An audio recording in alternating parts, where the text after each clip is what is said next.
All right, hi everyone. We're the International Rock Stars. My name is Angelina Paul. I'm a junior. Hi, I'm Andrew. I'm a junior as well. And my name is Neel Simpson. I'm also a junior. So our project proposal's name is Human Data for Humane Products, and this is a labor rights approach to regulating the Kalimantan palm oil industry. So when we started looking at the problem, the major gap that we saw in the existing research was that it was basically all focused on environmental considerations and that degradation of the land, but there was not much about labor rights violations. So we were thinking, how can palm oil be ethically farmed in a way that doesn't exploit workers? And there's proof that there's a lot of labor rights violations going on, but there's no database data that goes directly to the farmers and these workers and ask them exactly what's going on and how they're being treated. So the first step in the supply chain is these workers, and we wanted to collect data about workers directly from workers. And this is extremely innovative because this is the only solution combining this data with environmental data to create an index that does both, which has never been done before. So you may ask, is there already a standard on workers' conditions that's taking place in this region? And the answer is yes. So the Roundtable on Sustainable Palm Oil is actually using a certification system, but this is 75% industry governed. So the problem here is that the industries who already have stake in this in the palm oil industry, such as IKEA and these really large companies, are saying that things are certified, but they're actually not following these certifications. And a study done in 2013 by Bloomberg showed that some of these so-called certifiably passing regions and plantations actually use trafficked and child labor. So this model has been helpful, and it's definitely improved since this study in 2013, but we can add on by ensuring data includes actual workers' point of view without diluted influence from companies and the government. So we're acting as the Global March Against Child Labor NGO. So this NGO primarily focuses on child labor violations, which is important because the population is mostly focused on younger ages in Indonesia. And we also want to focus on labor rights violations, which this NGO does as well, also looking at sustainability concerns and environmental concerns. Cool. So this led us to our two goals. We recognized that there was this sort of huge gap in the data because you can talk about environmental sustainability all you want, but if you're not talking about labor sustainability as well, then you're missing a pretty crucial part of the supply chain. And so we thought, how can we improve transparency, using data and using technology in this field?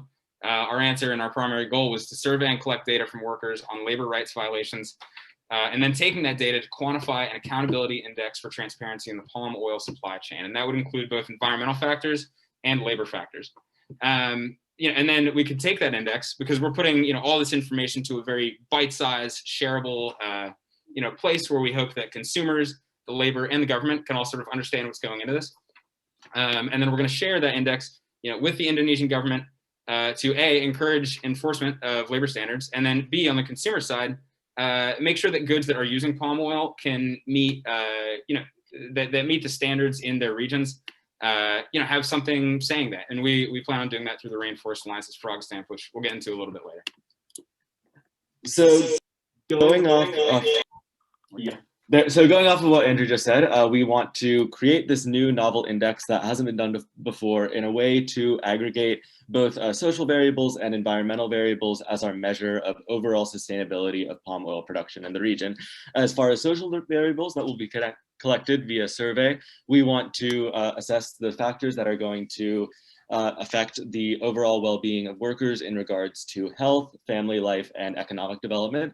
And for the environmental data that we have chosen, we have chosen these three measures that will impact both the Rainforest Alliance's overall goals and the main concerns regarding palm oil production. So the next major thing in this is talking about how our data collection methodology is going to work. So as we mentioned earlier, these palm oil companies and the national government are already lacking transparency. That's a huge part of the problem. And that's because they have stake in keeping it cheap and efficient labor. So we want to first make sure there's a representative sample where we're making sure that we're surveying rural workers in Indonesia as well as urban workers. And we're going to do this through an SMS text survey. We're going to do this using an existing organization such as Geopol, which has done projects such as in Yemen, Kenya, and Nigeria, also using these surveys. Two reasons that we want to do this is because it's extremely inexpensive and it's also anonymous. If your income is dependent upon a company who may fire you if they hear that you're trying to meddle with how they're working with their labor, you have a huge intimidation factor. So we want to make sure that we can eliminate that as much as possible. And you may ask, does everyone have phones? So a third of the workers don't have phones in Indonesia. So we have a major plan to microfinance phones using Bank Indonesia. So pretty much the way this works is that we give them a phone and they pay a small fee. And once they fill out the survey, we pay it all back. So this basically incentivizes them to do the survey, and also they can have phones, which will have long-lasting impacts in the sustainability of the community. And you also may ask, what's the phone coverage looking like in the area? So in the past 5 years, it's increased extremely, which has made it a very ripe area for doing phone projects, where the big 3 phone coverage companies actually cover 70 to 100% of Indonesia's population. Awesome. And so this led us to how we can communicate all this data, because you can have all the data you want, but if you're not communicating it in a way that's succinct and that people understand, then it's not really meaning anything. And the way we decided to do this is by creating a dashboard. So we actually created a quick and dirty dashboard in Tableau that sort of models what the final product would look like. This is using mock data, of course, but it includes all the factors that we sort of wanted in our index. And that says, this is a way that we can communicate to the governments, to the consumers, to the labor, like we said earlier, in a way that we hope makes them question, what are the effects of palm oil farming on my community? And why is this happening? What can I do about it? And so, of course, this is the final product. In the first year, we intend to keep it on a smaller scale. We sort of want to do a pilot where we're staying in one of these regions.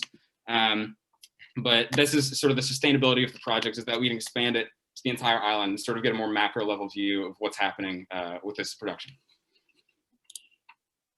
Yeah, so overall, our goals are to promote transparency from the start to the finish of the supply chain by focusing on the beginning of the supply chain. By getting the workers' direct point of view, we will be able to share this information with the national government of Indonesia in order to give concrete data on both labor sustainability and environmental concerns on a regional scale that they can use in effective policy making for these issues.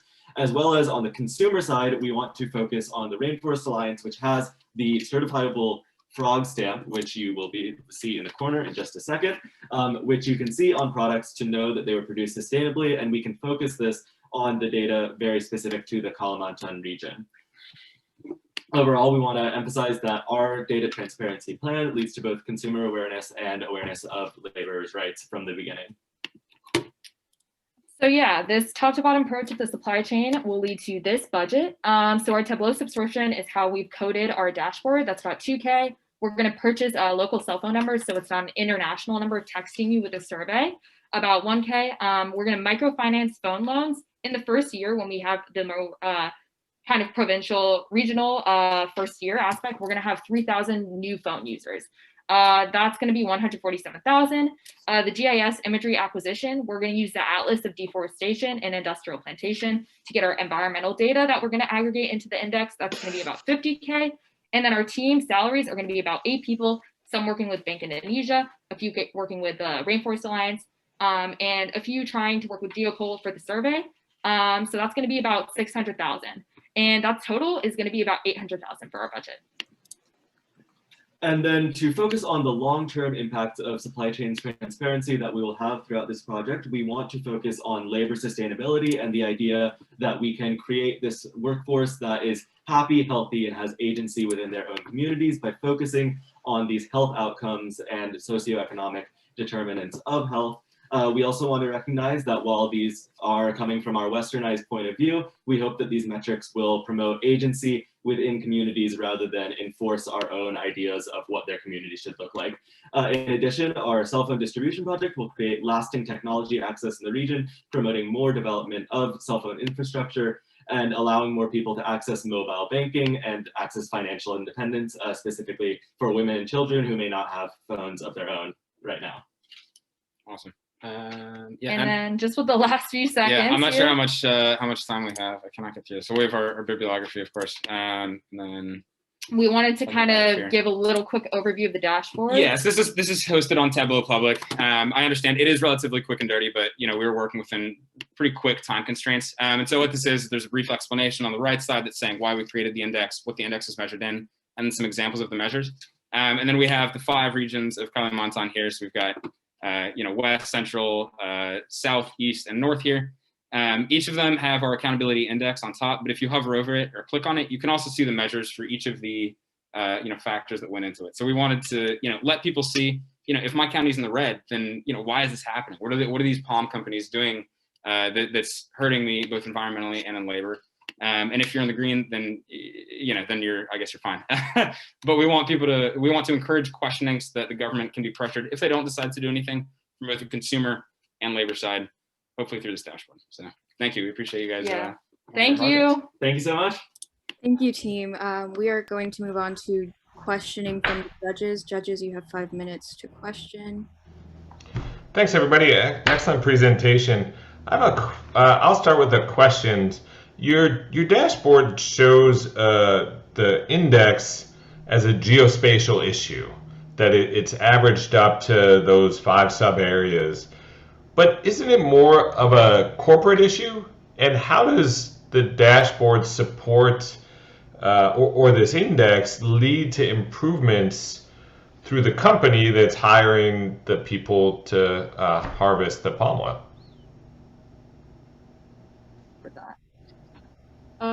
So I think that the main reason that we're creating this index is in order to encourage the creation of standards by showing when the labor rights, also aggregated with environmental degradation, is really bad data-wise. So I think that what we're trying to do is we're trying to put pressure on governments through this index, but we're also trying to put pressure on consumers from that end too, because this index is going to be used by the Rainforest Alliance to see, okay, was this chocolate bar made sustainably with the palm oil from this region? And if it's in the red, we know that it can't get that stamp.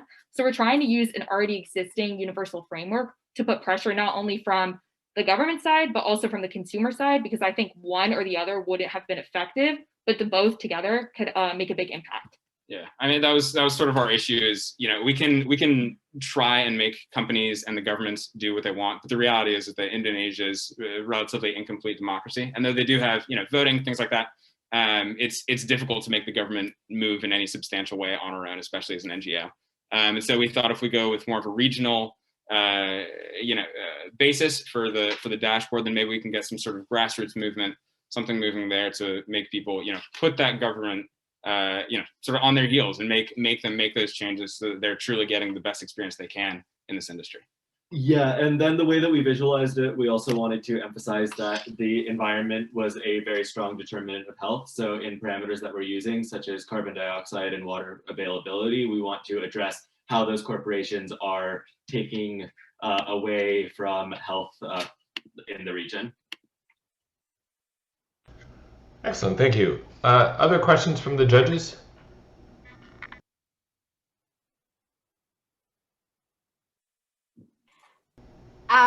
So Rainforest Alliance has been hit on its slavery within its supply chains for tea, for cocoa.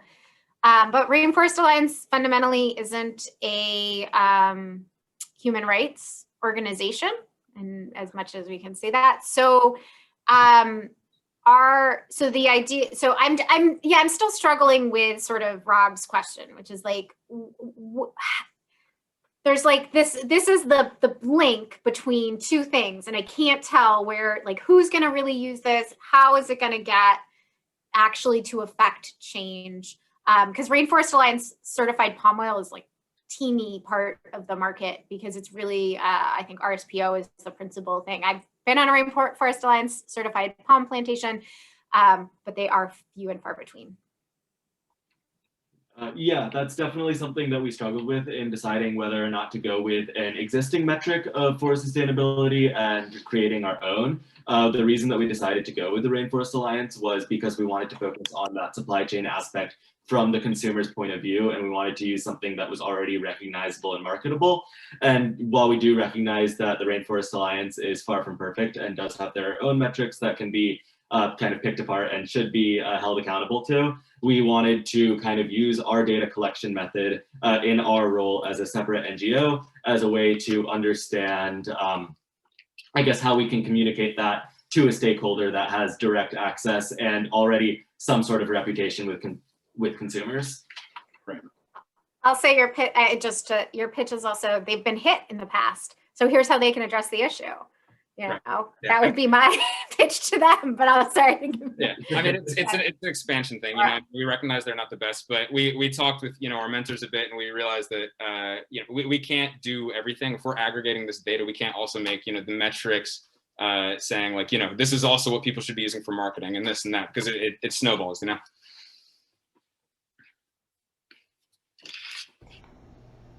Other questions?